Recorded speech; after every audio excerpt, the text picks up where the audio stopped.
What's going on, YouTube? As you can see, the build has begun. Now, I didn't show you guys putting together the front because I'm sure you've seen it done 50,000 times before. So I want to show you guys issues and problems as we go along throughout this build. First issue is these BRP hubs. Now, here's one mounted up. Now, if you notice, look. Does it spin buttery smooth? No, it does not. Does it rotate around the A-arm? No, it does not. We are locked up and in a bind. Why is that? Well, if you look right in there, you can see that screw. That screw is the problem. Now, over here on this car, I had this same issue. But what I did was I took a little bit off of the A-arm right here around, or the A-arm. I mean, there was plenty of material on this arm to do that. However, that's not really how I wanted to do it. I don't want to remove material from the A-arm and take away the integrity and strength of the RPM arm. So what did I do? I just simply sanded the screw down, man. That's it. Just knock a little off the screw and all problems solved. I'm going to set the phone up and I'll show you. All right, y'all see right here. Bindage, free as can be. Look. Buttery smooth. That's what we want.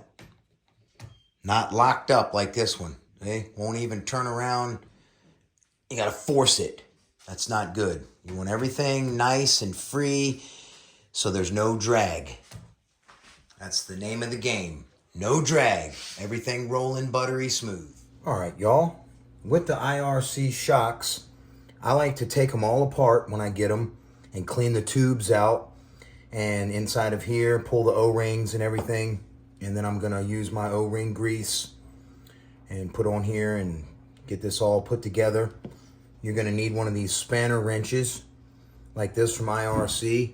Makes shock building a whole lot easier. These are the V3s with the nice coated shock shafts. So I like to put them up like this just a little bit and then install them. And I'll sit them in here and fill them up with fluid and let this work the shaft a couple times and get this canister full of oil right here. The oil that I use is Team Associated. We're going to use 35 weight in the front and 45 or 50 in the rear.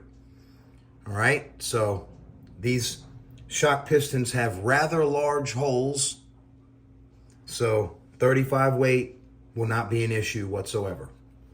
All right, so let me get these put together. There's an O-ring here. This O-ring also is going to need some lube on it as well.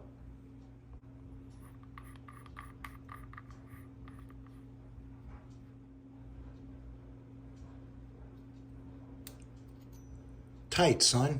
Now you can see here, I got it filled all the way up. And watch as I work the shaft, you can see the air bubbles. See them coming up there? So you just want to keep working the shaft and fill this all the way to the top. Now look how much oil has gone out and gone down into the canister here. The umbrella seals. So just keep working it until all the air bubbles stop, and then just sit your shock over in your stand and let it soak and let all the air bubbles get out. When the oil is crystal clear, top it off. Then you put your cap on and we'll bleed it. You could bring the piston all the way to the top and then back down all the way. And then all the way back up, nice and slow. The piston passes through the 35 weight oil with ease. All right, we're all bled and we're ready to put on this. So you want to thread that down first, and then we'll put the cap on, and then we're going to bleed it. Adjuster nut installed. Cap. Where is it? Right here. Okay. Put your cap on.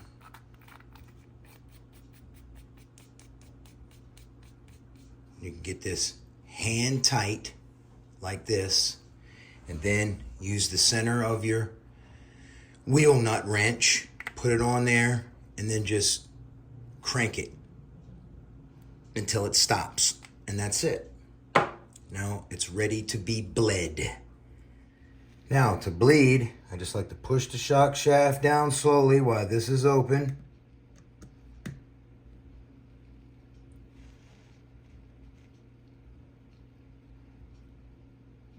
I'm gonna have to get this all the way out.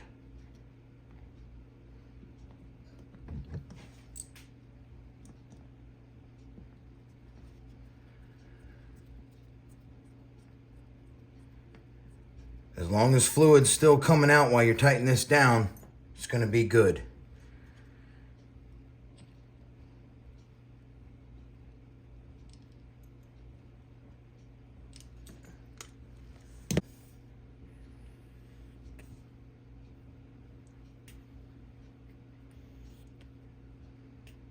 Feels good. It's real smooth.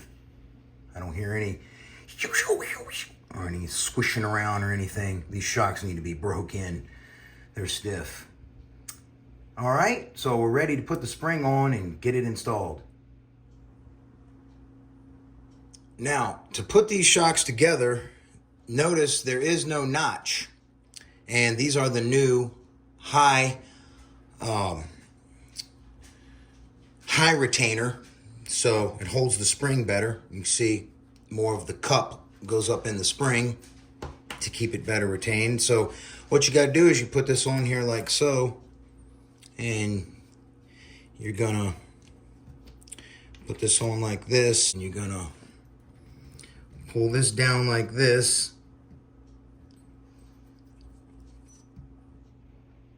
and see the flat spot on the shaft. Just put this on there like that. Boop, and let that go. All right, see there? Now you can thread this on. Okay, once you get that started, then you can put this on here like this and tighten it on up. Okay? When to stop. See that little gap right there? That's how you know you're tight enough. That's it. Okay? Your shock is now complete. For the V1 FLM setup, you're gonna do a setup just like this right here. Okay, you're gonna use this piece and then this little collar that they give you. And yes, I polished it all with Mother's Billet, and I'm using my my Viton seals, O-rings on here to cushion the billet and make it tight and right. All right, y'all, we have run into a mishap. Here's how the shock mounts, as you guys can see. See, there it is done on that car. So the problem I have is this arm right here, this King Motor arm. See how it tapers in? That's not gonna work. So I got some HPI arms. We're gonna use these instead. See how they're much wider. That's gonna give me a lot more clearance for this big shock. So I'm gonna go ahead and change that out and not bore you guys with that. So y'all stay tuned. We're gonna be getting into the real good stuff next. We're gonna be doing the whole radio tray, and I got some good stuff, good tips and all for that. So we're gonna get to that next. Y'all have a blessed one. Be sure to stay tuned and subscribe, and I'll catch you on the next one. Eastside RC is out.